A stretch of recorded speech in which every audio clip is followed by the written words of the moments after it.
The solution of the problems. जितनी भी अर्जुन की प्रॉब्लम्स है, जितनी भी अर्जुन के सॉल्यूशंस हैं सॉरी प्रॉब्लम्स हैं, उन सब का सॉल्यूशन उनको यहाँ पे आके मिलता है।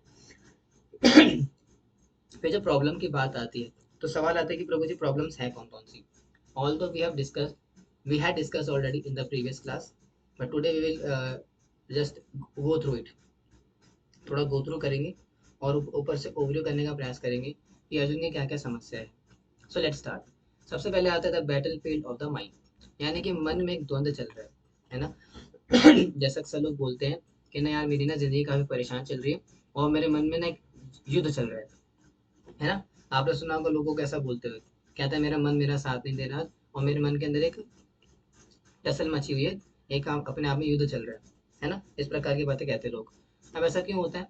क्योंकि एक भावनात्मक डिसस्टेबिलिटी है ना, इमोशनल डिसस्टेबिलिटी के कारण वो युद्ध होता है। अर्जुन के साथ भी सेम केस है। अर्जुन के साथ भी क्या है? Compassion and confusion. कंपैशन भी है, अलोंग विद दैट कंफ्यूजन भी है। कंपैशन टुवर्ड्स द आर्मी, जिसमें कि उनके भाई बंधु वगैरह, पितामह वगैरह, पौत्र वगैरह है, उनके प्रति कंपैशन भी है। और साथ ही साथ on the other hand confusion भी है। कंफ्यूजन किस बात की है कि क्या करना चाहिए। Arjuna is overcome with profound grief, his eyes full of tears, paralysed by misplaced material compassion. तो यहाँ पे क्या लिखा आ रहा है वर्ड? Material compassion. यानी कि अर्जुन के जीवन में जो समस्या अभी आ रखी है इस पर्टिकुलर सिचुएशन के अंदर, वो कंफ्यूजन जो है वो मटेरियल कंपैशन के कारण आई है। मटेरियल क्यों बोल रहे हैं?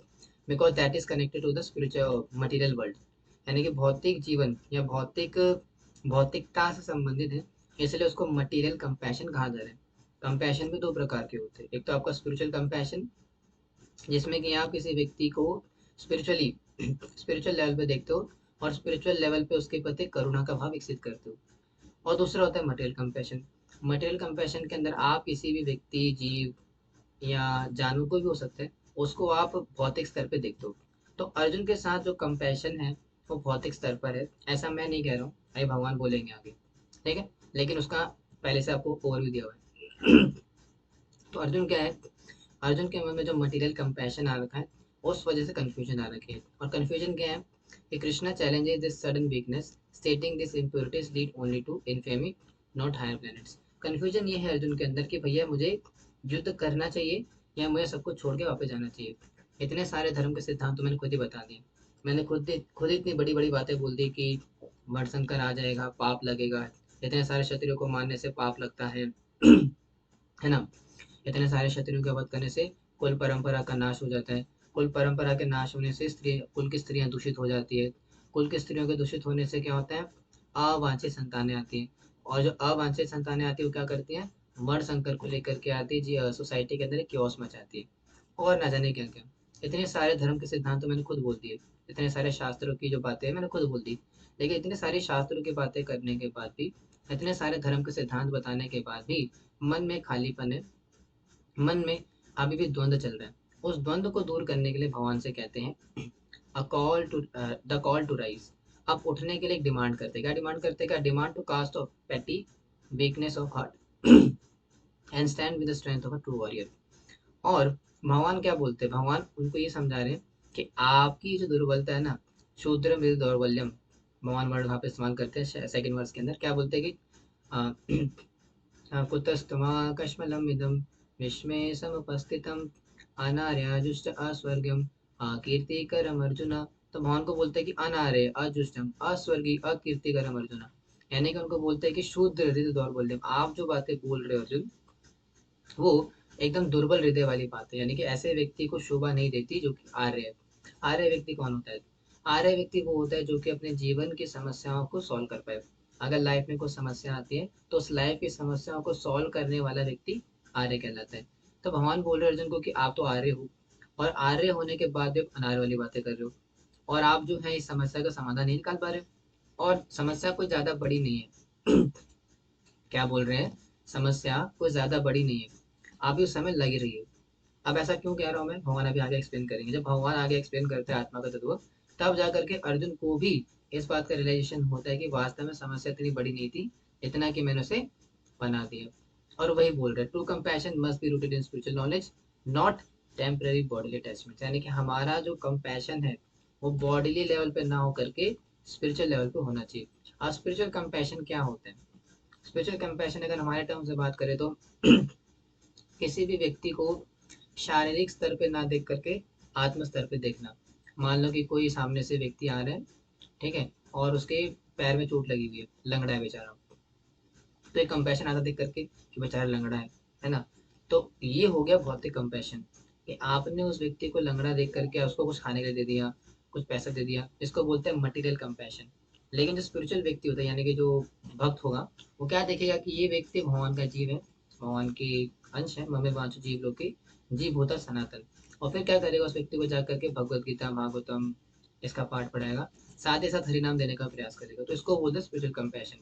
अब अर्जुन क्या है, इसी के बीच के डिफरेंस को नहीं समझ पा रहे। वो अभी कहाँ फंसे पड़े हैं, भाई बंधु के चक्कर में। तो इसलिए भगवान बता रहे कि वो जो कंपैशन है, ऐसा जो कंपैशन होता है वो अनारोग्य व्यक्ति के अंदर होता है, आर्य व्यक्ति के अंदर नहीं होता। क्योंकि आर्य व्यक्ति इस बात को जानता है कि आध्यात्मिकता क्या है, और आध्यात्मिक स्तर के ऊपर किस व्यक्ति को किस प्रकार से करुणा दी जाती है। तो इसलिए आप जो बात बोल रहे हो अर्जुन, वो क्या है, मटेरियल लेवल पर है। अब भगवान ऐसा क्या क्यों रहे? Very interesting. That is the paralysis of the illusion.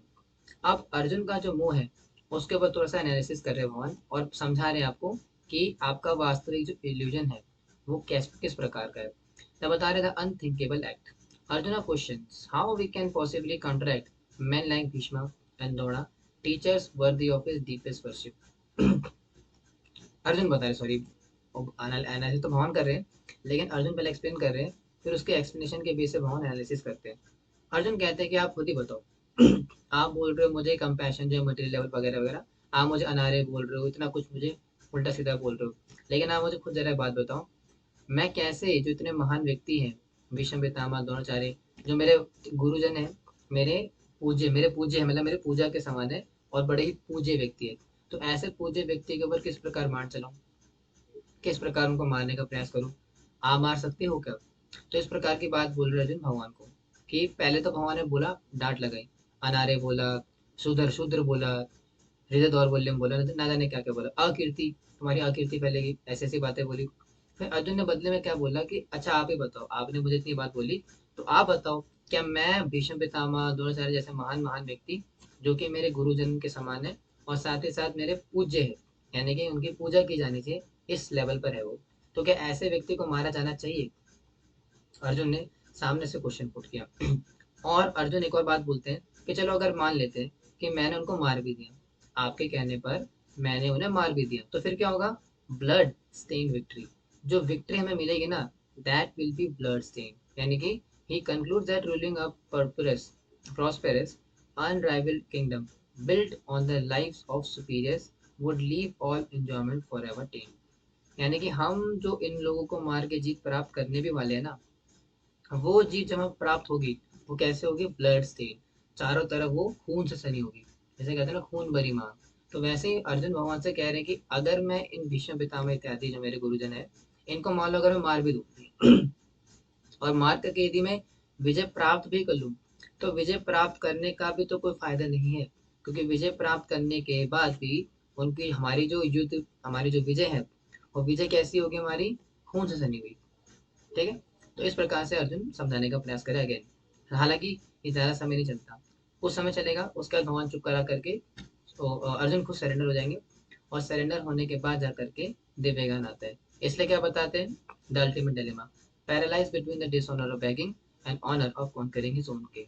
यानी कि अब खुद ही में कंफ्यूज है अर्जुन कि क्या करना चाहिए, क्या मुझे भीख मांग के जीना चाहिए, क्या मुझे सब कुछ छोड़ छाड़ के भिक्षा मांगने के लिए जंगल जाना चाहिए और जाके भिक्षा मांगनी चाहिए, या फिर लड़ू? तो जब इतनी कंफ्यूजन अर्जुन के मन में आ जाती है, तो जब व्यक्ति के सारे, कहते हैं ना, सारे रास्ते बंद हो जाते हैं, और सारे क्या बोलेंगे, पैतरे आजमाने के बाद भी कोई रिजल्ट निकल के नहीं आता, तब जा करके व्यक्ति महान काम करता है, बहुत ही इंपॉर्टेंट काम करता है। वो क्या करता है? सरेंडर। जैसे बाहर भी लोग बोलते हैं ना कि जब भगवान के दे घर दे रहे हैं अंधेर नहीं, है ना। जब सारे रास्ते बंद हो जाते हैं, तो एक रास्ता खुला होता है भगवान का। तो अर्जुन के साथ भी सेम है। जब अर्जुन ने इतने सारे बड़े बड़े धर्म के सिद्धांत बता दिए, इतनी बड़ी बड़ी ऊंची ऊंची फिलोसफीज बता दी, सारे जो है वेदांत के दर्शन, सब कुछ जो है धर्म के शास्त्र, सबको अर्जुन ने भगवान के सामने प्रस्तुत किया। तो जब इतना सारी बात बोलने के बाद भी जब मन में खालीपन रहा, जब मन में वो क्या बोलेंगे कंफ्यूजन्स की क्लैरिटी नहीं आई, जब मन में सारे डाउट्स का क्लैरिफिकेशन नहीं मिला, तब जा करके अर्जुन ने क्या करा, बड़ा ही प्यारा वर्ष आता है भागवतम के, सॉरी श्रीमद् भगवत गीता के दूसरे अध्याय का 12वां श्लोक है, और इसको गाना चाहिए, बहुत प्यारा वर्ष है। कैसा वर्ष है कि कार्पण्य दोषो अपवा स्वभाव पृश्यामि त्वां धर्म सम्मूढचेता यच्छ्रेयस्या निश्चितं ब्रूहि तन्मे शिष्यस्तेऽहं साधिमां त्वां प्रपन्नम्। तो बहुत प्यारा वर्ष है। इसमें क्या बोलते हैं अर्जुन, अर्जुन बोलते हैं the breaking point, Arjun admits his mind is dried up by grief and his composure is completely lost to miserly weakness। तो अर्जुन इस बात को एडमिट करते कि हाँ, मेरा जो मन है वो शोक के कारण, शोक मतलब दुख के कारण, परेशानी के कारण पूरी तरीके से विस्मित हो चुका है, कंफ्यूज हो चुका है, और पूरी तरीके से मेरी जो स्मृति है वो जा चुकी है। इस वजह से क्या हो रहा है, transition, the relationship shifts eternally from friendship to discipleship as Arjuna abandons is worldly calculation. तो जैसे अर्जुन को समझ में आया भैया कि मेरी जो समस्या है ना, वो यारी दोस्ती में नहीं चल पाएगी। अभी अर्जुन ने क्या करा है, कृष्ण को एज अ फ्रेंड लिया हुआ है। क्या बोला कि अच्छा मेरे सखा है, मेरे फ्रेंड है, तो एज अ फ्रेंड पूछ रहा हूँ, बताओ क्या करना चाहिए। तो जब अर्जुन ने देखा कि एज अ फ्रेंड बात करके तो रिजल्ट नहीं निकल के आ रहा, कोई सही आंसर नहीं निकल करके आ रहा, तो जब सही आंसर नहीं आ रहा फ्रेंड बन करके, तो क्या करा, शिष्य बन गए उनके। क्या बोला, now I am your disciple and a soul surrender to you, please instruct me. तो यहाँ पे आचार्य बताते बड़ी महत्वपूर्ण बात कि किसी भी व्यक्ति को अगर ज्ञान प्राप्त करना हो, तो उसके लिए सबसे बेसिक क्वालिफिकेशन है किसी व्यक्ति को गुरु स्वीकार करना। यानी कि जब तक हम किसी व्यक्ति को, सामने वाले को गुरु रूप में स्वीकार नहीं करते या गुरु का प्रतिनिधि के रूप में स्वीकार नहीं करेंगे, तब तक ज्ञान पाना संभव नहीं है। भगवान ने भी ज्ञान नहीं दिया, भगवान ने भी क्या बोला, बोलते रहे अर्जुन, आप बोलते रहो मैं सुन रहा हूँ। लेकिन जब देखा अर्जुन ने कि भैया बोलने के बाद भी रिजल्ट नहीं आ रहा, आंसर नहीं आ रहा, that means now I have to surrender. तो जैसे ही अर्जुन को समझ में आ गया कि सरेंडर करना चाहिए, तुरंत शिष्यस्ते हम साधि माम तम प्रपन्नम, शिष्य बन गया मैं आपका और आपको सरेंडर होता हूँ। और जैसे ही अर्जुन ने अपना शिष्यत्व स्वीकार किया और कृष्ण को गुरु के रूप में स्वीकार करा, तब जाकर के पूरी कहानी पलट जाती है। कैसे पलटती है, भगवान हमें बड़ा सुंदर वर्ष बोलते हैं, और शुरुआत करते उपदेश देने के 2.13 के बाद, वर्ष नंबर भगवत गीता 2.13, वहां से भगवान शुरू करते क्या बोलते कि अशोचात अन्वशोचात त्वं प्रज्ञावादांश भाषसे गताशु न गताशु नश्च नानुशोचन्ति पंडिता। तो भगवान सबसे पहले डांट लगाते, क्या बोलते हैं कि आप ऐसी चीज के लिए शोक कर रहे हो अर्जुन, जो कि शोक करने योग्य नहीं है। क्यों शोक करने योग्य नहीं है, क्योंकि जिस प्रकार से एक बच्चा है ना, अशोचन अनुशोचन प्रज्ञावादांश भाषते गता सुना गता सुनश्च नानुशोचन की पंडिता। यानी कि आप पंडित वाली बात तो कर रहे हो, लेकिन ऐसी चीज के लिए शोक कर रहे हो जो कि शोक करने योग्य नहीं है। तो फिर सवाल आता है कि प्रभु जी अगर शोक करने योग्य नहीं है तो क्यों नहीं है, सामने सामने अगर मेरे पितामह मारे जाएंगे तो दुख की बात है ना, तो फिर आप मुझे डांट क्यों रहे हो कि वो दुख करने की बात नहीं है। तो उसके लिए भगवान बताते हैं नेक्स्ट वर्स के अंदर कि देहिनो यस्मिन् यथा देहे कौवारम यौवनम जरा तथा देहांतर प्राप्तिर धीरस्तत्र न मुह्यति। ये वाला वर्ष बोलते हैं। अब यही वाला जो वर्ष है आपके सामने स्लाइड के रूप में आ रहा है। क्या बोलते हैं भगवान कि जिस प्रकार से एक छोटा बच्चा बच्चे से लेकर के जवानी तक बड़ा होता है, फिर जवानी से लेकर के बुढ़ापे तक जीता है, और फिर बुढ़ापे के बाद मर जाता है, और मरने के बाद दी एंड। वैसे ही आत्मा भी क्या करती है, एक शरीर को त्यागने के बाद दूसरे शरीर को धारण करती है। यानी कि सिंपल सी बात बोले कि अर्जुन जिस बात के लिए शोक कर रहे हैं, अर्जुन जिस बात के लिए रो रहे हैं, अर्जुन जिस बात के लिए परेशान है, भगवान ने बोला वो परेशानी की बात नहीं है। क्यों नहीं है, क्योंकि वो जिस चीज के लिए शोक कर रहे हैं वो शोक करने योग्य नहीं है, क्योंकि वो ट्रेवल करती रहती है one person to another person and that is indestructible, जो कि भी आगे बोलेंगे भी। तो पहला पॉइंट भगवान यहाँ पे क्या बोलते हैं अर्जुन के इस बात को कि भैया मर जाएंगे, है ना, कंपैशन, कंपैशन किस बात के लिए था कि उनको मार दूंगा मैं। तो भगवान बोलते हैं कि चिंता की कोई बात नहीं, एक आत्मा है हमारे अंदर, वो क्या करती है, एक शरीर से दूसरे शरीर में जाती है। यानी कि भगवान समझाने का प्रयास करें कि अगर आपने भीष्म पितामह द्रोणाचार्य गुरुदेव को मार भी दिया, तब भी वो भौतिक रूप से तो मर जाएंगे, लेकिन उनकी आत्मा क्या है, इट विल ट्रैवल, कैसे करेगी? एक शरीर से दूसरे शरीर में ट्रेवल करेगी। और वही बता रहा है, बता illusion of death. The wise lament neither for the living nor the dead, knowing our existence has no beginning और एंड। जो व्यक्ति समझदार व्यक्ति होता है, जो कि पंडित व्यक्ति होता है, ऐसा व्यक्ति इस बात को जानता है कि हमारी जो कहते हैं एग्जिस्टेंस है, दैट इज इटर्नल। और हमारी एग्जिस्टेंस शरीर से नहीं आती, आत्मा से आती है। और आत्मा क्या करती है? Changing the body. The soul seamlessly passes from boyhood to youthhood to old age and finally into a new body at death. तो वही आत्मा का स्वभाव है। आत्मा क्या करती है? एक शरीर से निकल करके दूसरे शरीर में जाती है, और जैसे ही व्यक्ति जब मरता है, मतलब शरीर का अंत करता है, तो देहांतर प्राप्त है। तो देह का अंत होने में, शरीर के अंत होने में, आत्मा उस शरीर को छोड़ करके दूसरे शरीर में जाती है। इसलिए भगवान ने बोला कि आप जिस बात के लिए बोल रहे हो उसके लिए शोक करने की जरूरत नहीं है। लेकिन फिर भी एक समस्या यहाँ पे एक और आती है। समस्या क्या है? अब अर्जुन ने बोला प्रभु आपकी फिलॉसफी तो ठीक है, लेकिन आप मुझे प्रैक्टिकल बात बताओ कि भैया अगर मैं किसी व्यक्ति के साथ पूरे जीवन में बात रहता हूँ, अपनी माँ पापा जो भी मेरे साथ रहते हैं, अगर वो व्यक्ति एकदम से चले जाएगा तो क्या दुख नहीं होगा? क्या परेशानी नहीं होगी? हालांकि भले ही वो भौतिक है, लेकिन भौतिक स्तर पर भी क्या वो दुख नहीं होगा क्या? तो भगवान ने बोला हाँ, दुख तो है, लेकिन उस दुख का इलाज कुछ नहीं है। भगवान ने क्या बोला? मात्रा स्पर्शास्तु कौन्तेय शीतोषण सम दुःख आगमापानियो नित्या तानसे मिक्षस्त भारत।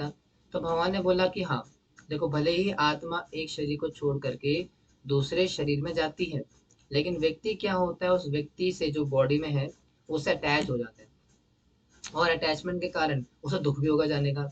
लेकिन भगवान क्या बोल रहे हैं? Happiness and distress are temporary, like the passing of winter and summer arising only from sensory perception. भगवान ने बोला देखो चिंता की कोई बात नहीं है। जिस प्रकार से मौसम बदलते हैं, सर्दी गर्मी बरसात, जैसे अभी सर्दी का मौसम था कुछ महीनों पहले, अब गर्मी आ गई है।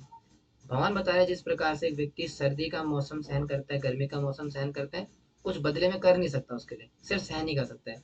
वैसे ही जीवन के अंदर भी सुख दुख आते रहेंगे, उसको सहन ही करना पड़ेगा, और कोई उपाय नहीं है। यानी कि अगर सर्दी का मौसम आ रहा है तो सहन करो, गर्मियों का वेट करो, फिर जब गर्मी आ जाएगी तो फिर सहन करो, फिर सर्दियों का वेट करो। इसका कोई उपाय नहीं है। तो भगवान ने क्या बोला?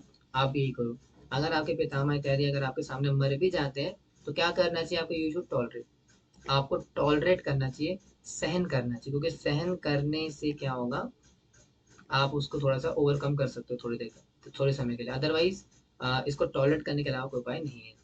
तो जब यहाँ तक कहानी समझ में आती है अर्जुन को, तो एक और बड़ा ही इंटरेस्टिंग क्वेश्चन आ सकता है कि अर्जुन के मन में आ सकते हैं।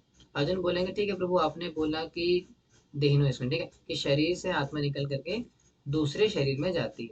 लेकिन मेरा क्वेश्चन ये है कि मान लो इतना बड़ा महाभारत युद्ध होने वाला है, इतना खतरनाक युद्ध होने वाला है, मतलब बहुत ही ज्यादा डिस्ट्रिक्टेबल, मतलब जैसे कहते हैं ना कि इंडिया ने क्या, जैसे यूक्रेन और भी चल रहा है, यूक्रेन अमेरिका का, इसके भी 100 गुना बड़ा युद्ध होने वाला है। तो इतना बड़ा जब युद्ध होने वाला है, तो मेरा क्वेश्चन अभी भी यही है कि मान लो अगर मैं उनको मारने जा रहा हूँ, और मारते मारते मारते कुछ इस जगह लग गया, या कुछ ऐसा मैंने कर दिया कि उनकी आत्मा को ही मार दिया मैंने, तो तब भी समस्या आ जाएगी, फिर तो आत्मा शरीर को छोड़ करके आगे जा ही नहीं पाएगी। तो भगवान ने बोला नहीं, ऐसा नहीं हो सकता। क्यों? क्योंकि द इनडिस्ट्रक्टेबल नेचर, क्योंकि आत्मा का एक नेचर है, उसको अंडरस्टैंड कर लो पहले आप। क्या है? क्या है? नैनम छिदन्ति शस्त्राणि नैनम दहित पावका ना चैनम तेदी अंत्यापो ना शोषति मारुता। तो भगवान ने बोला कि नहीं, अगर आपको लगता है कि इस युद्ध के अंदर आप किसी की आत्मा को मार दोगे, तो ये भी संभव नहीं है। क्यों? The individual soul is unbreakable, क्योंकि आप आत्मा को तोड़ नहीं सकते हो। किसी भी अस्त्र शस्त्र यस्त्र जो भी कुछ मिल ले लो, किसी भी अस्त्र शस्त्र से आप आत्मा को अनब्रेकेबल यानी कि तोड़ नहीं सकते हो, पहला। दूसरा, इनसॉल्युबल। ऐसा भी नहीं है कि मान लो कि आपने किसी व्यक्ति को मारा, और मार करके उसकी गन्ने के जूस, कहते हैं गन्ना क्या है, गन्ने का जूस पिया ना आपने, तो गन्ने को क्या करते हैं, गन्ने के जूस में डाल करके निकालते हैं। तो ऐसा भी नहीं कि किसी व्यक्ति को मार करके आपने उसको चक्की में डाला, और चक्की में उसको पूरा पीस दिया, और उसकी आत्मा को नींबू पानी बना करके शिकंजी बना के पी गई। तो ऐसा भी नहीं हो सकता। Because soul is insoluble, soul को आप भिगो भी नहीं सकते हो। ओके जी, वेरी इंटरेस्टिंग। और क्या? आत्मा शाश्वतम, एवरलास्टिंग, यानी कि आत्मा को किसी भी अस्त्र शस्त्र से आप मार ही नहीं सकते हो। एंड इटर्नली द सेम, और सेम रहेगी। यानी कि अगर आपको लगता है कि युद्ध करते करते गलती से अगर मान लो भीष्म पितामह की आत्मा ही मर जाएगी, तो आत्मा फिर तो आगे जा ही नहीं पाएगी। ऐसा भी तो हो सकता है। तो भगवान बोल रहे नहीं, ऐसा भी नहीं हो सकता, क्योंकि आत्मा क्या है, ना तो मारी जा सकती है, ना भिगोई जा सकती है, और ना किसी अस्त्र शस्त्र से छिन्न भिन्न की जा सकती है। सिंपल सी बात। और जो आत्मा शरीर को छोड़ के जाती है ना, वो किस प्रकार से जाती है? क्या बोलते हैं कि वासांस जीर्णानि यतो विहायात् नवानि गृह्णाति नरोपराणि तथा शरीराणि विहाय जीर्णा नन्यानि संयाति न विनिदेहि। तो भगवान क्या बोल रहे हैं कि changing of garment just as one discards old worn out clothes for new ones, the soul cast off old bodies to accept new ones। यानी कि जिस प्रकार से एक व्यक्ति पुराने वस्त्रों का त्याग करता है और पुराने वस्त्रों का त्याग करके नए वस्त्रों को धारण करता है, उसी प्रकार से एक आत्मा भी पुराने तथा व्यर्थ के शरीर को त्याग करके नया और नवीन भौतिक शरीर को धारण करती है। पहले क्या बोला? पहले अर्जुन का डाउट क्लियर करा कि अगर आपको लगता है कि आत्मा मर जाएगी, लेकिन आत्मा नहीं मर सकती, क्योंकि आत्मा तो भैया है ना, नैनम छिदन्ति शस्त्राणि नैनम दीप्त पावका, ना बोली जा सकती है, ना तोड़ी जा सकती है, और ना इसको नुकसान पहुंचाया जा सकता है। और ये समझ में आ गया? अब जब ये समझ में आएगा तो आपको समझना पड़ेगा कि जिस प्रकार से व्यक्ति कपड़े बदलता है, जिस प्रकार से व्यक्ति पुराने और व्यर्थ के कपड़े जो होते हैं, है ना, या तो दान कर दे किसी को, जैसे आजकल लोग कर देते हैं दिवाली वगैरह में, तो वो उसको छोड़ देता है पुराने कपड़ों को, हटे हुए कपड़ों को जो टॉर्न आउट क्लॉथ्स है, और क्या करता है, नए वस्त्रों को धारण करता है। दिवाली का मौसम आता है, लोग क्या करते हैं, नए कपड़े खरीदते हैं। नए कपड़े क्यों खरीदते हैं? क्योंकि पुराने हो गए ना। तो इसलिए भगवान क्या बोल रहे हैं कि पुराने शरीर को त्याग करके नया शरीर धारण करते हैं। और वो जो आत्मा है दैट इज बियॉन्ड डिस्ट्रक्शन। वही बता रहे हैं, soul can not be cut by any weapon, burn by fire, moisten by water और बिटेड बाय द विंड। यानी कि ना तो आत्मा है वो किसी, कैसे है, चाकू छुरी से काटी नहीं जा सकती कोई भी वेपन से, ना ही उसको आग में जला करके आप भस्म कर सकते हो, और ना ही पानी भिगो सकते हो, और ना ही वायु द्वारा उसको विटड यानी कि क्या बोलेंगे, सुखा सकते हो। ठीक है? तो जब इतना कुछ भगवान ने समझा दिया है, तब जा करके अर्जुन को थोड़ा समझ में आया कि अच्छा, अभी तक मैं जिस चीज के लिए शोक कर रहा था, मतलब मर जाएंगे वो सब तो मेरा बहुत बड़ा भ्रम था कहीं ना कहीं। कि भैया मैं तो शोक कर रहा था कि भीष्म पितामह मारे जाएंगे, द्रोणाचार्य मारे जाएंगे, और न जाने क्या क्या। लेकिन प्रभु आपने तो मेरी आंखें खोल दी। आपने तो ऐसे सिद्धांत मेरे सामने पेश करे, ऐसे ऐसी बातें पेश करी जिसको सुन करके तो मजे आ गए, मतलब क्या बात बोल दी आपने। लेकिन कहानी इतनी आसान होती तो आज हमारा कोर्स थोड़ी होता। अगर अर्जुन को चैप्टर नंबर 2 के अंदर ही सारी बातों का सार समझ में आ गया होता, गीता का सार समझ में आ गया होगा, आ गया होता, तो आज हमारा कोर्स 18 दिन का नहीं 2 दिन का होता। लेकिन ऐसा नहीं हुआ। तो क्या हुआ फिर आगे?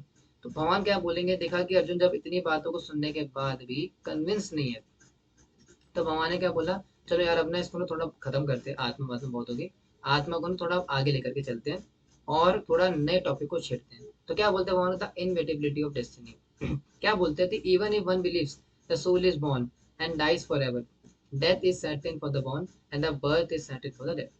तो भगवान ने क्या करा, एक नया ही टॉपिक लेकर के आगे एक नई बात को छेड़ दिया। जब देखा कि अर्जुन जो है इससे भी इतना कन्विंस नजर नहीं आ रहे, तो भगवान ने क्या बोला, एक नया एंगल लेकर के आ गए। नया एंगल क्या लेकर के आ गए, उन्होंने बोला कि चलो ठीक है, एक बार वो अगर कोई व्यक्ति मान ले कि भैया आत्मा अमर नहीं है, आत्मा को, आत्मा आत्मा कुछ नहीं होती, शरीर शरीर होता है। अगर कोई व्यक्ति आत्मा के तत्वों को, आत्मा के अस्तित्व को नकार भी दे, तो भी एक बात समझ लो कि जिस व्यक्ति का जन्म हुआ है मरेगा ही मरेगा, ये प्रकृति का नियम है। एग्जाम्पल देख लो, जितने भी पेड़ पौधे होते हैं एक दिन खत्म होते हैं, जानवर होते हैं जीते हैं मरते हैं, है ना। तो यानी कि ये प्रकृति का नियम भी है कि जो एक दिन पैदा हुआ है मरेगा मरेगा। इसलिए अर्जुन, यदि अगर आप आत्मा के तत्वों को नहीं भी मानते हो, अगर कोई व्यक्ति आत्मा के एग्जिस्टेंस को नहीं भी मानेगा, तो भी उसके इसके अंदर क्या होगा, वो इस बात को तो मान सकता है ना कि भैया जो आया जाएगा। जैसे कहते हैं ना, कहते हैं कि कहीं कहीं आते हैं कहीं जाते हैं, है ना, कि जिंदगी के सफर में लोग मिल जाते हैं, कुछ याद रह जाते हैं, कुछ बिछड़ जाते हैं, है ना। तो वैसे ही भगवान बोल रहे हैं कि अगर आप ये नहीं मानते कि आत्मा होती है, तो ये तो मानोगे ना कि कोई व्यक्ति आता जाता है।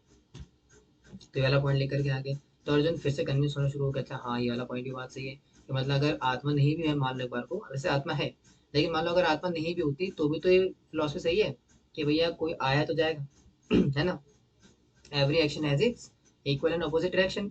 अगर कोई व्यक्ति संसार के अंदर आया है, समय बिताया है, जिया है, तो मरना भी तो पड़ेगा ना। तो that is very fortune, that is very fixed, है ना, that is our future, fixed है वो।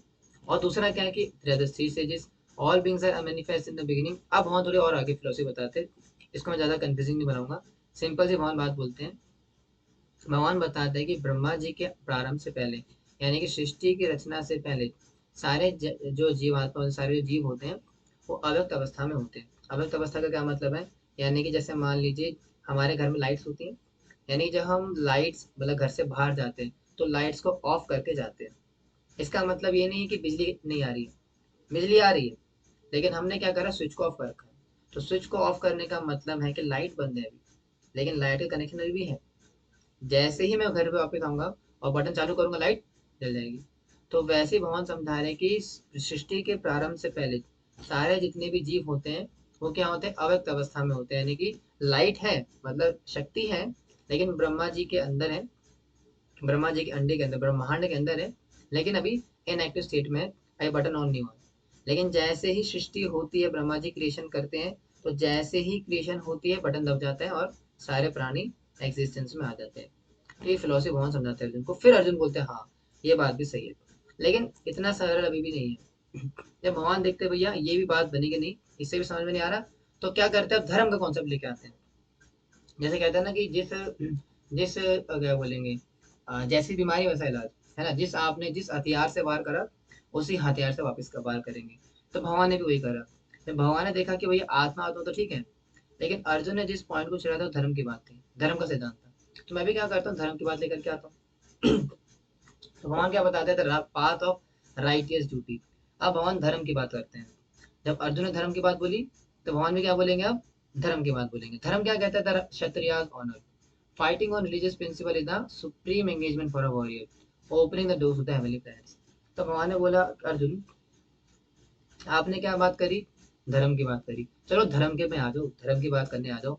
जब धर्म की बात आती है तो धर्म की बात करते समय एक क्षत्रिय हो ना, तो क्षत्रिय होने के नाते क्षत्रिय का धर्म क्या है कि वो धर्म की रक्षा के लिए युद्ध करे, है ना?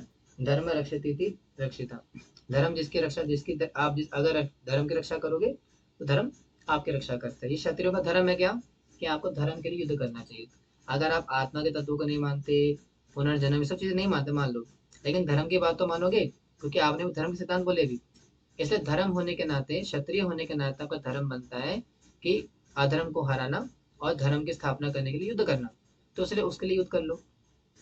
उससे फायदा क्या होगा, हेवनली प्लैनेट्स। अगर आप जीत जाओगे तो क्या होगा, जीत जाओगे तो पूरे साम्राज्य का भोग करोगे, और अगर हार जाओगे तो क्या होगा, स्वर्ग लोक प्राप्त होगा। दोनों हाथों पे लड्डू है। पहले भगवान ने क्या, अर्जुन ने क्या, भगवान ने क्या बोला, ये एक्सप्लेन करा।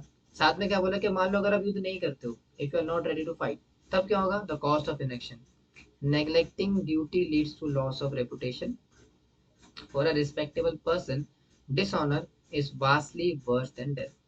अब भगवान बता रहे कि यदि आप युद्ध करते हो तो बेनिफिट है, लेकिन मान लो जैसा कि आप बोल रहे हो कि युद्ध नहीं करूंगा, तो युद्ध ना करने के कॉन्सिक्वेंसेस क्या, सुन लो।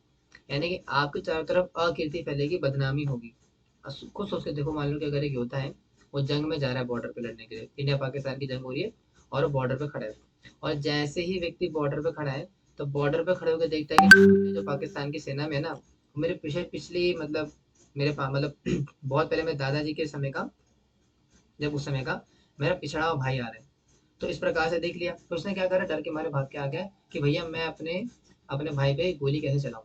तो क्या होगा, लोग उसकी बेइज्जती करेंगे, कहते हैं देखो कैसा फौजी मतलब युद्ध में देश को अकेले छोड़ के आ गए। तो वही भगवान समझा रहे कि भैया आपका क्षत्रिय धर्म बताता है कि आपको धर्म के लिए युद्ध करना चाहिए, लेकिन आप क्या कर रहे हो, भाग के आ रहे हो। तो लोग क्या करेंगे, आपकी हाय हाय करेंगे, आपकी बदनामी करेंगे, आपके लोग चापलूसी करेंगे, उल्टी सीधी बातें करेंगे, और ना जाने क्या क्या बातें करेंगे। इसलिए better to act, better to fight. अगर नहीं करोगे तो क्या होगा, एक समस्या और आ जाएगी, क्या आ जाएगी, do your duty for the sake of fighting. Sorry, इसमें इसमें एक पॉइंट है, पाप। भगवान हमें बता देते कॉस्ट ऑफ इलेक्शन के अंदर कि अगर आप अपने एक्शन नहीं करोगे, अगर क्षत्रिय होने के नाते क्षत्रिय धर्म का पालन नहीं करोगे, तो तुम्हें पाप भी लग सकता है। इसीलिए दोनों ही कारण है, पाप लगना तुम्हें भी लग सकता है, पाप वो भी कारण हो सकता है। दूसरा कि भैया अकीर्ति, तुम्हारी बदनामी होगी ना, तो बदनामी हो एक रिस्पेक्टेबल पर्सन के लिए, एक सम्माननीय व्यक्ति के लिए, उसकी बदनामी होना मृत्यु से भी ज्यादा खतरनाक है। इसलिए लोग बोलते ना सर कि तूने मेरे मोहल्ले में नाक कटा दी, हम किसी को मुंह दिखाने लायक नहीं रहे। जब किसी व्यक्ति का सम्मान जाता है तो कितनी ही मतलब दयनीय स्थिति होती है ना। तो भगवान वो समझा रहे कि आपका सम्मान जाना आपकी मृत्यु के समान ही माना जाएगा। इसलिए क्या करो, better to fight, equanimity in battle, है ना? इसलिए क्या कह रहे हैं, do your fight for the sake of fighting. Ignoring happiness और डिस्ट्रेस, विक्ट्री और defeat, remain free from sin. इसलिए तो कह रहे हैं भैया आपसे कि युद्ध कर लो ना। आप क्षत्रिय हो तो क्षत्रिय होने के नाते युद्ध कर लो। Do your duty for the sake of fighting. जैसे मान लो अगर कुछ छोटे छोटे बच्चे हैं, वो पार्क में जाते हैं क्रिकेट खेलने के लिए, और क्रिकेट खेलते खेलते उन्हें झूले नजर आते हैं, और झूला झूलते लेकिन युद्ध करना भूल जाते हैं। तो एक अंकल जी आते हैं, उनको डांट लगाते हैं, बोलते हैं अरे बच्चों क्या करो तुम तो अभी क्रिकेट खेलने के लिए आए थे ना, क्रिकेट खेलो। तब इन्हें याद आता है कि हाँ हम तो क्रिकेट खेलने के लिए आए थे, हमें क्रिकेट खेलना चाहिए। तो वैसे ही भगवान समझा रहे हैं कि भैया तुम यहाँ पे युद्ध करने आए थे ना, तो युद्ध करने आए थे तो युद्ध करो, युद्ध करने से मना क्यों कर रहे हो। तो you should fight for the sake of fighting, यानी कि जिस कार्य को पूरा करने के लिए आए थे उस कार्य को पूरा करने के नाते ही कर लो। बाकी सब भूल जाओ, हैप्पीनेस डिस्ट्रेस ये वो सब कुछ भूल जाओ, लेकिन अपने उद्देश्य को पूरा कर लो। जिस उद्देश्य से आप यहाँ पे आए हो उस उद्देश्य को पूरा कर लेने में ही भलाई है आपकी। इसलिए क्या बोल रहे हैं, honour and spiritual elevation are found by executing one's duty without attachment to the world outcome. इसलिए कह रहे हैं कि अनासक्त होकर के बिना किसी चीज की परवाह किए क्या करो, कर्म करो। और ये सबसे इंपॉर्टेंट पॉइंट है यहाँ। यहाँ से क्या होगा डिवोटीज, एक नया सेक्शन ही आता ऑल टुगेदर, वह निष्काम कर्मियों का। जैसे ही भगवान ने यहाँ पे बात बोली कि भैया for the sake of fighting, यानी कि हानि लाभ सुख दुख की परवाह किए बिना युद्ध करो। तो यहीं से जन्म होता है निष्काम कर्मों का, जो कि इस चैप्टर का और पूरी भगवत गीता की जान है। अब जान कैसे है दैट इज वेरी इंटरेस्टिंग। लेकिन निष्काम कर्म क्या होता है, यानी कि अपने कर्म को करते रहना। जैसे भावना बोला कि you should fight for the sake of fighting, सिर्फ युद्ध करने के लिए युद्ध करो। ये निष्काम कर्मों का बेसिक प्रिंसिपल है। लेकिन निष्काम कर्मों को बताने से पहले भगवान एक थोड़ी ही कहते हैं ना, जैसे मान लो अगर डॉक्टर के पास जाते हैं तो डॉक्टर क्या बोलते हैं, दवाई देते हैं लेकिन दवाई देने से पहले क्या बोलता है कि आपको ये नहीं खाना है, परहेज करना है ना। तो परहेज करने के लिए बोलता है, उसके बाद दवाई देते हैं। और क्या बोलता है, स्पेशली बोलता है कि जब तक आप परहेज नहीं करोगे दवाई काम नहीं करेगी। इसलिए भगवान ने भी वो करा। भगवान क्या करने वाले, दवाई बता रहे कि भैया ये जितना भी जो तमाशा चल रहा है ना, जितना भी जो पूरा कियोस मचा पड़ा है, इसकी दवाई है निष्काम कर्मयोग, जिसका कि हिंट अभी दिया, for the sake of fighting बोल करके उसका हिंट दिया। लेकिन उसको एक्सप्लेन करने से पहले भगवान बता रहे हैं परहेज कि क्या नहीं करना चाहिए। अगर ये करोगे तो भले ही आप वो कर नहीं पाओगे। जिस प्रकार से अगर व्यक्ति एक मरीज है, बीमार है, अगर वो परहेज नहीं करता, अगर वो खाना पीना नहीं त्यागता जो कि डॉक्टर ने मना करा है, तो जितनी मर्जी दवाई ले ले फायदा नहीं करती है ना। उसी प्रकार से भगवान ने बोला कि अगर किसी व्यक्ति को निष्काम कर्म का पालन करना भी है, निष्काम कर्म करना भी है, तो निष्काम कर्म करने से पहले कुछ परहेज करना पड़ेगा, कुछ छोड़ना पड़ेगा, कुछ निग्लेक्ट करना पड़ेगा। तो वो निग्लेक्ट क्या है, वो बड़ा इंटरेस्टिंग है। तो भगवान बताते हैं मल्टी ब्रांच है ना, व्यवसाय का बुद्धि एका ही गुरु नंदना। भगवान बताते हैं those on the path of your knowledge have one resolute aim, the intelligence of the irresolute is endless pronounced। यानी कि भगवान बताते हैं कि अगर कोई व्यक्ति जब इस निष्काम कर्मयोग के पाथ में आने का प्रयास करता है, इस निष्काम कर्मयोग के पथ को अपनाने का प्रयास करता है, तब एक समस्या आन पड़ती है। समस्या क्या आ जाती है, जिस प्रकार से अगर कोई व्यक्ति है है ना, वो व्यक्ति है मान लो, वो व्यक्ति गाड़ी लेकर के किसी लंबे सफर पर गया, और लंबे सफर पर जाते जाते क्या हो गया, रास्ते में उसने गाड़ी तीन चार जगह मोड़ दी। तो तीन चार जगह क्यों मोड़ दी, ऐसे ही इंजॉयमेंट के लिए, मस्ती मजाक के लिए, घूमने फिरने के लिए तीन चार जगह मोड़ दिया। जब तीन चार जगह उसने अपनी गाड़ी को मोड़ दिया, तो जो उसका लक्ष्य था वो दूर हो गया। तो वही भगवान बता रहे कि अगर किसी व्यक्ति को निष्काम कर्मों का पालन करना भी है ना, तो निष्काम कर्म करने से पहले समस्या आ जाती है, वो क्या होती है, भटकना, मल्टी ब्रांच। आपकी जो इंटेलिजेंस है वो मल्टी ब्रांच हो जाती है, अलग अलग शाखाओं में, अलग अलग ब्रांचेस में बढ़ जाती है। तो उससे बचना पड़ेगा। उससे बचोगे तब जा करके ही निष्काम कर्म का पालन कर पाओगे। फिर सवाल ये आता है कि प्रभु जी अगर हमारी बुद्धि मल्टीपल ब्रांचेस में बटी हुई है तो ब्रांचेस है कौन सी। आपने बोला कि निष्काम कर्म का पालन करते समय इस बात का हमें ध्यान देना चाहिए कि हमारी जो बुद्धि है वो मल्टी ब्रांच ना हो, अलग अलग शाखाओं में ना बटे।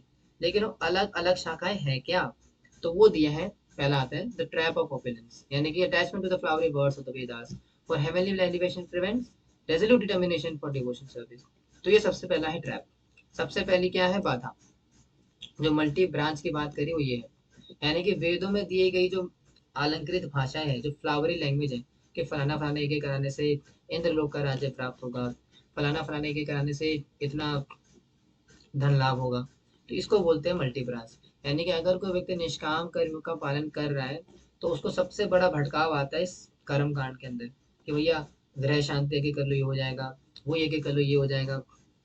जैसे आजकल लोग करते हैं ना कि 16 सोमवार के व्रत रखते, भक्ति करने के साथ साथ करते हैं।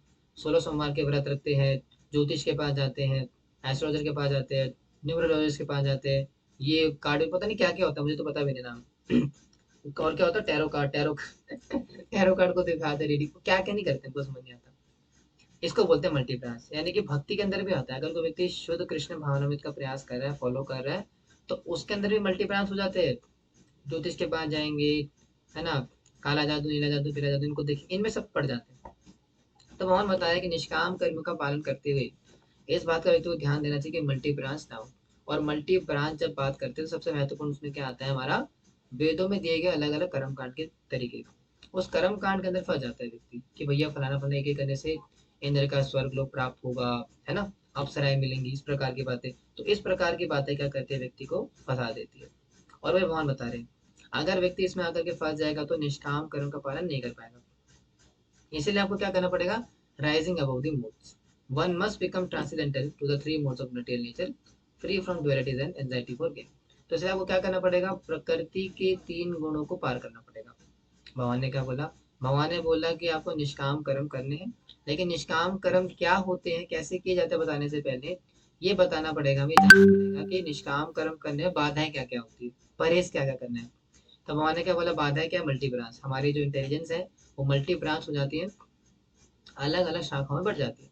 फिर भगवान ने क्या बोला, अलग अलग शाखाएं क्या है, वो कौन सी है, वेदों में दी गई अलंकृत भाषा, फ्लावरी लैंग्वेज, कि आपको ये करने से स्वर का स्वर प्राप्त होगा, ये प्राप्त होगा, वो प्राप्त होगा, उसमें फंस जाते हैं। और उसमें व्यक्ति फंसता क्यों है, because of the three three modes of material nature. भौतिक जगत के तो तीन गुण है, सत्वगुण, रजोगुण, तमोगुण। उस सत्वगुण, रजोगुण, तमोगुण के अंदर रह करके फंस जाते हैं। तो भगवान बता दे कि उससे क्या करना पड़ेगा, राइज, ऊपर उठना पड़ेगा। जब तक कोई व्यक्ति प्रकृति के तीन गुणों को से ऊपर नहीं उठता, उसको पार नहीं करेगा, तब तक उसकी बुद्धि वेदों में दिए कर्म कांड में फंसी रहेगी। और जब तक वेदों में दिए कर्म कांड में फंसी रहेगी, तो वो नहीं कर पाएगा जिसकी चर्चा हो रही है। क्या, ये नहीं कर पाएगा, द आर्ट ऑफ वर्क, कर्म योगा। हालांकि आपने अपने सुना होगा, लोग बहुत बोलते हैं हम तो कर्म योगी है ना, ट्रक के पीछे लिखा रहता है ना, कर्म योगी। देखा आपने, हाईवे अगर ट्रक जाओगे, कभी आप जैसे हाईवे वगैरह पे जाओगे, हाईवे पे, तो बस के पीछे लिखा होता है कर्म योगी, ट्रक के पीछे लिखा होता है ना, कर्म योगी। जैसा अभी मैं रिसेंटली, परसों की बात है, एक बड़ी अजीब सी बात लिखी थी, को बड़ी फनी लगा। एक ट्रक के पीछे लिखा हुआ था, क्या लिखा हुआ था, जहाँ दर्द है वहाँ मर्द है, जहाँ दौलत है वहाँ औरत है। मैंने ये क्या लिखा हुआ है यार सब। तो इस प्रकार की उठ टांग क्या करते भी करते हैं लोग, लिखते हैं। लेकिन कहीं कहीं लिखा होता है कर्मयोगी, है ना।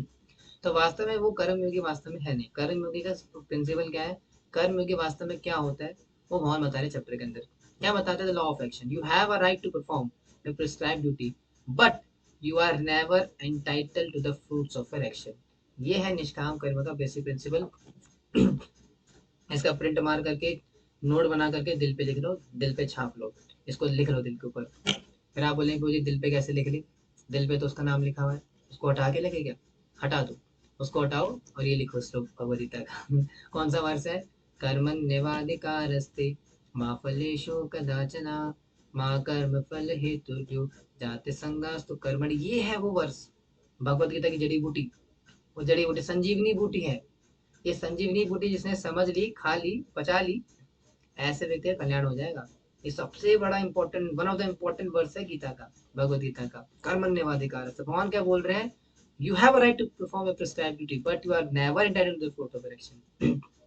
आपको अपने कर्म करने का अधिकार तो है, लेकिन फल के अधिकारी आप नहीं हो। फल का अधिकारी मैं हूँ, मुझे अर्पित कर दो। यही निष्काम कर्मियों का सबसे बड़ा मूल सिद्धांत है। लोग ये नहीं करते, लिख तो देते अपने ट्रक के आगे, अपने घर के बाहर के कर्मयोगी हम। लेकिन कर्मयोग का मतलब तो समझो। कर्मयोग का मतलब होता है कि कर्म के माध्यम से भगवान को जुड़ने का प्रयास करना। और उसमें भी जो मेन है निष्काम कर्म, यानी कि कर्म करना है, लेकिन कर्म के फलों को भगवान को अर्पित करना है। अब उसको बोलते हैं निष्काम कर्म। यानी कि अगर साफ शब्द में बोला जाए कि आपको पूरा 30 के 30 दिन नौकरी करनी है, अपने ऑफिस जाकर काम करना है, लेकिन जैसे ही आपके मंथ के अंत में सैलरी आएगी, सारी सैलरी ला करके अपने गुरु को दो, मंदिर में दान दो, भगवान की सेवा में लगा दो, 1 रुपये भी जेब में मत रखो। इसको बोलते हैं निष्काम कर्मयोग। ठीक है, ऐसा व्यक्ति जब करेगा तब जा करके शुद्ध होगा। अभी आगे बताते हैं क्या क्या फायदे उसके, चैप्टर 3 में आएगा। चैप्टर 3 में पूरी प्रोसेस आती है कर्मयोग की, कैसे कर्मयोग किया जाता है और कैसे कर्मयोग के फायदे आते हैं। ठीक है, तो ये बेसिक प्रिंसिपल निष्काम कर्मयोग का। Performing a duty with mind perfectly poised, abandoning all attachment to success और फेलियर, है ना। तो ये भगवान ने बताया। आ रहा है समझ में जो बोला जा रहा है? मुश्किल तो नहीं लग रहा? कुछ ज्यादा कठिनाई तो नहीं हो रही है? कठिनाई देखो, चैप्टर बड़ा मुश्किल है ये, आपको लग रहा होगा पूरी तो सिंपल सा बोल रहा हूँ। It this chapter is very very difficult, लेकिन वो तो इस प्रकार से बताया जा रहा है आपको जानबूझ करके कि आपको इजी लग रहा होगा। बताइए, इजी लग रहा है डिफिकल्ट लग रहा है? I want to ask you all, is it it seems to be difficult और easy? Thumbs up, thumbs up का मतलब है डिफिकल्ट, थम्स अप का मतलब इजी, थम्स डाउन का मतलब है डिफिकल्ट। क्या कहने हैं आपका? रिएक्शन शेयर हो रहे हैं ना? हाँ बताइए, इज इट इजी और डिफिकल्ट? इजी है। बस बाकी सबको डिफिकल्ट लग रहा है, कहते हैं मुझे कुछ पल्ले नहीं पड़ रहा, क्या निष्काम कर्म ये वो, कुछ तो समझ ही नहीं आ रहा। नहीं लग रहा? मुश्किल है, डिफिकल्ट है। डिफिकल्ट तो है, इसमें कोई शक नहीं है, लेकिन जितना हो पा रहा है प्रयास करें समझाने का आसान तरीके से। ठीक है जी, चलो कोई नहीं भी आ रहा, बाकी सबने कोई आंसर नहीं दिया, इसका मतलब क्या है? नेदर डिफिकल्ट नॉर इजी, बीच बीच का है, ऐसा मान के चले। प्रभु जी ना तो इधर जा रहे ना उधर जा रहे, ना पल्ले पड़ रहा है कुछ ना छोड़ रहे हैं, ऐसा। चलो कोई नहीं, धीरे धीरे करके आ जाएगा। हाँ जी, अब यहाँ पे एक और इंटरेस्टिंग चीज आती है। अर्जुन बोलते हैं कि ठीक है प्रभु जी, ठीक है समझ गए, निष्काम कर्म समझ गए कि कर्म करना है, भगवान आपको अर्पित करना है। लेकिन मेरा सवाल एक फिर आ जाता है, क्या आ गया कि ऐसा कोई इतिहास में व्यक्ति रहा है जिसने कि निष्काम कर्म का पालन करा हो? या फिर अगर कोई व्यक्ति निष्काम कर्म का पालन करता है तो उसके लक्षण क्या होते हैं? स्थित प्रगस्य क्या भाषा, समाधिस्तस्य केशव, स्थितिन धिम किम प्रभाषेत किमासीत व्रजेत किम। यानी कि अगर कोई व्यक्ति निष्काम कर्मयोगी है भी और वो ट्रांसेंड्स में स्थित भी है, so what does he speak, how does he speak, कैसे बोलता है वो? व्हाट इज हिज लैंग्वेज, उसकी भाषा क्या है? What how does he sit, कैसे बैठता है वो? And how does he walk, और कैसे चलता है वो? समझ में अर्जुन का क्वेश्चन? अर्जुन ने पूछा भगवान से कि अगर कोई व्यक्ति निष्काम कर्म करके ट्रांसेंड्स में स्थित हो चुका है, स्थित प्रज्ञ हो गया ना, तो क्या बोलेगा, कौन सी भाषा बोलेगा, कैसे चलेगा, कैसे बैठेगा, उसका बिहेवियर क्या होता है प्रभु जी? तो भगवान से पूछ रहे, तो भगवान बताते हैं हाँ, उसका बिहेवियर, सॉरी इससे पहले रह गया, ये नेक्स्ट स्लाइड है, उसके नीचे था शायद। हाँ, तो भगवान बताते क्या, the highest spiritual velocity must be visible in a person practical everyday behaviour and character. इसमें इसने दिया ही नहीं हुआ आंसर, चलो कोई नहीं, बता देता हूँ। तो भगवान बताते ऐसा व्यक्ति, वो मतलब वो व्यक्ति है जो कि स्थित प्रज्ञ होता है, जो कि व्यक्ति है प्रजा याति यदा कामन, जो कि अपनी इंद्रियों को संयम करके रखता है हर परिस्थिति के अंदर। यानी कि अगर किसी व्यक्ति के लाइफ में डिस्ट्रेस आ रहा है, हैप्पीनेस आ रहा है और बहुत ज्यादा खुश हो जा रहा है ना, वाह प्रभु जी वो मजा आ गया, प्रभु जी क्या ही बात है, क्या ही बात है, बहुत खुश हो गया, एकदम पागल है खुशी से। और जैसे लाइफ में दुख आया तो शराब पी रहा है बैठ करके। तो अपने लाइफ के एक्सट्रीम्स को अगर कोई व्यक्ति नहीं समझ पा रहा, that mean that person is not the transcendent या स्थित प्रज्ञ। तो स्थित प्रज्ञ व्यक्ति की निशानी नहीं है। स्थित प्रज्ञ व्यक्ति की निशानी वो है जो कि अपने लाइफ में आने वाले चैलेंज को समझ पा रहा है और सुख और दुख को बैलेंस कर पाते हैं। समझ में आती बात? अब जब बैलेंस करने की बात आती है तो भगवान बताते हैं कि बैलेंस करना कैसे। जो स्थित प्रज्ञ व्यक्ति होता है वो अपने लाइफ में चीजों को बैलेंस करता कैसे? भगवान बता रहे बड़ा सिंपल सा स्टेप है कि जिस प्रकार से कछुआ होता है, भगवान एग्जाम्पल दे टॉर्टोइस का, यानी कि टॉर्टोइस क्या करते हैं, जब भी आप टॉर्टोइस के पास जाओगे तो टॉर्टोइस के पास आने से व्यक्ति क्या करता है, जैसे ही आप टॉर्टोइस को पकड़ने का प्रयास करो वो क्या करता है, अपने शेल के अंदर चले जाते हैं, अपने आप को सिकोड़ लेते हैं। और वैसे ही भगवान बता रहे कि यदि कोई व्यक्ति भगवत प्राप्ति के मार्ग में आगे बढ़ना चाहता हो या स्थित प्रज्ञ व्यक्ति बनना चाहता हो, तो स्थित प्रज्ञ व्यक्ति बनने का सिंपल सा फंडा है, सिंपल सा एक बेसिक स्टेप है, to withdrawal of the senses. अपने सेंसेस को टॉर्टोइस की तरह खींच लो पीछे, like a tortoise drawing its limbs within its shell, the wise consciously withdraw their senses from sense objects। ये करता है व्यक्ति, जो स्थित प्रज्ञ व्यक्ति होता है उसे पता होता है कि जो सेंस ग्रेटिफिकेशन की चीजें हैं वो मुझे नुकसान पहुंचाएगी, मेरे को दुख दे करके जाएगी। तो जैसे कछुआ जब भी खतरा उसके लाइफ में आता है, उसके सामने जब भी खतरा आता है वो क्या करता है, अपने आप को शेल के अंदर डाल लेता है, अपने खोल के अंदर डाल लेता है। वैसे ही जो समझदार व्यक्ति होता है, जैसे इंद्रिय तृप्ति का कोई साधन मिलता है उसे, तो अपने इंद्रियों को सिकोड़ लेता है। जैसे आज हमारे ऑफिस में बर्थडे पार्टी थी, हमारे बैचमेट की, ऋषभ नाम था उसका। तो बर्थडे पार्टी तो फिर अच्छा अच्छा खाना मंगाया गया, बर्गर वगैरह मंगाया गया बाहर से, साथ में केक भी आया। अब मुझे जो है यही करना पड़ा आज, अपने सेंसेस को विड्रॉ करना पड़ा। मुझसे पूछा गया, सूरज आप कुछ खाओगे? मैंने बोला देखो भाई मैं कुछ नहीं खाता हूँ बाहर का। तो बढ़िया बढ़िया आया था, केक आया था, बहुत बड़ा केक आया था, पिज्जा, सब पिज्जा का बर्गर वगैरह आए, लेकिन मैंने नहीं खाया, because I knew that these things are not according to the principles of bhakti, bhakti के प्रिंसिपल्स के विरुद्ध है। So I avoid it. तो मैंने भी क्या करा, मतलब मैं अपनी तारीफ नहीं कर रहा हूँ, ऐसा नहीं कि अपनी तारीफ करके आपको दिखाना चाह रहा हूँ, समझा रहा हूँ कि हाँ ऐसा करना चाहिए। हालांकि मैं कोई इतना बड़ा महान भक्ति या कुछ भी नहीं हूँ, तो पतित हूँ, लेकिन एक एग्जाम्पल दे रहा हूँ, आज ही का एग्जाम्पल था तो मुंह में आ गया तो बोल दिया। तो मैंने क्या करा, अपने सेंसेस को विड्रॉ कर लिया। विड्रॉ कर लिया क्यों? क्योंकि मुझे पता है कि this food items are not good for me and for my bhakti. तो क्या करा मैंने, कछुए के समान अपने आप को सिकोड़ लिया। लेकिन यहाँ पे एक समस्या आती है। समस्या क्या है? भगवान बताते कि ऐसा कब तक करोगे आप? आपके सामने सेंस ग्रेटिफिकेशन की वस्तु आ रही है, आपने सिकोड़ लिया, फिर आ रही सिकोड़ लिया। ऐसा बहुत लंबे समय तक व्यक्ति नहीं कर सकता, क्योंकि आपकी इंद्रियां जो है ना, निराहार रहस्य देहिना, अपनी अपनी आपको अपनी इंद्रियों को आहार देना पड़ेगा। जैसे मान लो अगर किसी व्यक्ति को भूख लगी है, तो बोलता है कि नहीं मैं ये नहीं खाऊंगा, मैं वो भी नहीं खाऊंगा, मैं ये भी नहीं खाऊंगा, लेकिन कुछ तो खाएगा। अरे भाई भूख लगी हुई है, तो भूख लगने में आपको कुछ तो खाना पड़ेगा। आप कब तक निग्लेक्ट करोगे? भगवान समझा रहे कि भैया, जो स्थित प्रज्ञ व्यक्ति होता है ना, वो निग्लेक्ट तो करता है, लेकिन सिर्फ नेग्लेक्ट करने से काम नहीं बनता। यानी कि इंद्रियों को छोड़ देना, इंद्रिय विषयों को त्याग कर देने से काम नहीं बनता। क्यों? क्योंकि इंद्रियों को कुछ चाहिए, इंद्रियों को सेटिस्फेक्शन के लिए कुछ चाहिए रहता है। तो वो क्या होता है, भगवान बताते हैं कि परम दृष्टवा निवर्तते। भगवान क्या बताते हैं कि विषया विनय वर्तन्ते निराहार से देखना, रस वर्ज रसोप्यसम परम दृष्टवा निवर्तते। व्यक्ति को क्या करना चाहिए, अपने इंद्रियों को संयम करना चाहिए। इंद्रियों को सिकोड़ने से, इंद्रियों को सिकोड़ने के बाद परम दृष्टवा निवर्तते, एक हायर टेस्ट की ओर आगे बढ़ना चाहिए। ठीक है ना, हायर टेस्ट, यानी कि जीवन में ऐसा कोई टेस्ट ढूंढना चाहिए, ऐसी कोई वस्तु ढूंढनी चाहिए जिससे कि आपको इतना आनंद मिले, इतना टेस्ट मिले कि उस टेस्ट के अभाव में या उस टेस्ट के प्रभाव में बाकी जो सेंस ग्रेटिफिकेशन की टेस्ट है गायब हो जाए। सिंपल सा लॉजिक है। यानी कि रिवर्ट नहीं करना है, रिप्लेस करना है। यानी कि दबाना नहीं है, कंप्रेस नहीं करना है, रिप्लेस करना है। यानी कि हमें सेंस ग्रेटिफिकेशन की वस्तुओं को कंप्रेस तो करना है, कंप्रेस नहीं करना मतलब उसको दबाना नहीं है, उसको बदल देना है। अगर मुझे कुछ अच्छा, जैसे भक्ति, वो हाई टेस्ट भक्ति है यहाँ पे। अगर मुझे कुछ अच्छा अच्छा खाना है, तो मैं बाहर का गंद मंद नहीं खाऊंगा। मैं क्या खाऊंगा? I will eat Krishna Prasad. अगर मुझे कुछ सुनना है, उस मधुर कुछ संगीत सुनना है, तो मधुर संगीत में बाहर का डीजे वाला गाना नहीं सुनूंगा। मैं क्या सुनूंगा? भगवान के नाम का कीर्तन सुनूंगा। अगर मुझे कुछ पढ़ना है, तो मैं बाहर के फालतू लिटरेचर्स को ना पढ़ करके भगवत गीता श्रीमद् भागवतम पढ़ूंगा। अगर मुझे कुछ सुनना है, कुछ कहानियां सुननी है, तो कहानियां मैं बाहर की लला लल्लोरी वाली गानी नहीं सुनूंगा। मैं क्या वो सुनूंगा? भगवान श्री कृष्ण के पास टाइम्स, पूतना का वध, भगवान की लीला है वो सुनूंगा। तो वो हायर टेस्ट जब मिल जाता है, तो हायर टेस्ट के मिलने से लोअर टेस्ट अपने आप चला जाता है, और ये आपको तब फील होगा जब आपको मिलेगा वो। अरे बोलेंगे जी कैसी बात कर रहे हो आप, अभी तो मन इतना भाग रहा है अच्छा अच्छा खाना पीने के पीछे, आप बोल रहे हो मिल जाए। जब हायर टेस्ट मिल जाएगा ना भक्ति का, तब ऑटोमेटिकली छूट जाता है। ये बड़ा इंटरेस्टिंग साइंस है, बताएंगे अभी आपको दूसरी क्लास में, संडे क्लास में बताते हैं जी।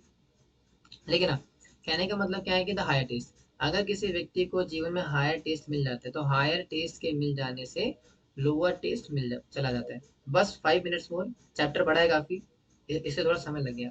अदरवाइज क्लासेज जनरली आधे घंटे 1 घंटे के अंदर फिनिश हो जाती है। ये चैप्टर बड़ा है काफी, सबसे बड़ा चैप्टर है, जस्ट 5 मिनट्स मोर। तो इसलिए भगवान क्या बताते थे, इम्पिटस ऑफ सेंसेस, समझना पड़ेगा द पावर ऑफ सेंसेस की इंद्रियां इतनी प्रबल है। इंद्रियाणी प्रमार्थीनी हरंती प्रसंभा मन। अब ऐसा करना क्यों है, हायर टेस्ट के पीछे भागना क्यों? रोज आपने बोला कंप्रेस करना, कंप्रेस कर लेंगे ना, कंप्रेस करके जी जाएंगे। तो भगवान ने बोला ऐसा नहीं हो सकता ना। यानी कि इंद्रियाणी प्रमार्थिनी हरंती प्रसंभा मना, यानी कि इंद्रिया इतनी बलवान है, इंद्रिया इतनी प्रबल है, इतनी ज्यादा शक्तिशाली है कि किसी भी व्यक्ति के मन को, किसी भी व्यक्ति के उसको खींच ले जाएगी और जबरदस्ती से सेंस आइडेंटिफिकेशन करा लेगी। इसलिए आपने क्या करना है, सिर्फ रिप्लेस नहीं करना है द एंकर ऑफ कॉन्शियसनेस, आपको हायर टेस्ट ढूंढना पड़ेगा। आपको वो हायर टेस्ट की ओर आगे बढ़ना पड़ेगा, परम दृष्टवा निवर्तते करना पड़ेगा। जब तक कोई व्यक्ति परम दृष्टवा निवर्तते नहीं करेगा, तब तक जो व्यक्ति है वो स्थित नहीं हो पाएगा, फिक्स नहीं हो पाएगा अपने उस पर्टिकुलर पाथ के ऊपर। इसलिए भगवान समझाते हैं कि आपको परम दृष्टवा निवर्तते करना पड़ेगा। आप समझ में आते हैं प्रभु जी की हमें अपने सेंसेस को विड्रॉ नहीं करना, सिर्फ सिर्फ विड्रॉ नहीं करना, बल्कि एक हायर टेस्ट पर आगे बढ़ना भी है। लेकिन मान लो कि यदि कोई व्यक्ति हायर टेस्ट पर आगे नहीं बढ़ पाता या बढ़ना चाह रहा है लेकिन नहीं मिल पाता टेस्ट, तो नीचे गिरना पड़ेगा उसे। तो नीचे गिरने के क्या स्टेप होते हैं भगवान बताते हैं, यानी कि अगर कोई व्यक्ति हायर टेस्ट की ओर आगे बढ़ तो रहा है, परम दृष्टवा निवर्तते कर तो रहा है, लेकिन परम दृष्टवा निवर्तते करने से पहले ही उसका फॉल डाउन हो गया, सेंस ग्रेटिफिकेशन की तरफ वो बढ़ गया। तो भगवान बता रहे हैं कि अगर कोई व्यक्ति सेंस ग्रेटिफिकेशन की तरफ आगे बढ़ रहा है ना, तो उसको समझना पड़ेगा कि देयर आर 8 स्टेजेस, 8 स्टेप है, उन 8 स्टेप के अनुसार उस व्यक्ति का फॉल डाउन होगा। यानी कि अगर कोई व्यक्ति गिरता है, गिरने का मतलब है फॉल डाउन, फॉल डाउन का मतलब है कि अपने उस आध्यात्मिक पथ की ओर आगे बढ़ने से पहले गिर गया। तो भगवान बता रहे हैं कि जब व्यक्ति गिरेगा ना, तो गिरने के ये 8 स्टेप होते हैं। जैसे मान लो अगर कोई व्यक्ति बोलता है ना कि मेरा स्टॉक मार्केट में घाटा हो गया, तो घाटा ऐसे नहीं होता, उसका पूरा प्रोसेस होता है कि आपने कितने का इन्वेस्ट करा, कितना वो निकाला, होता है ना पूरा पूरा, क्या बोलते हैं उसका चार्ट होता है। तो वैसे ही अगर कोई व्यक्ति इस परम दृष्टा निवर्तते की तरफ आगे बढ़ने के समय गिर जाता है, तो उस गिरने के भी 8 स्टेप होते हैं। लेकिन भगवद गीता के अंदर बताते हैं, क्या बताते हैं कि आ, आ, स्टार्ट कैसे होता है, काम क्या है, हाँ, ध्यायते विषयान पुंसा संगास्ते सुख जायते, संग संजायते कामा, कामा क्रोधो विजायते, पहले 4। बाकी के 4, क्रोधात भवति सम्मोह, सम्मोह स्मृति विभ्रमा, स्मृति भ्रमशात बुद्धि नाशो, बुद्धि नाशात प्रणश्यति। 4 4 8 टोटल। अभी क्या होते हैं फटाफट समझते हैं।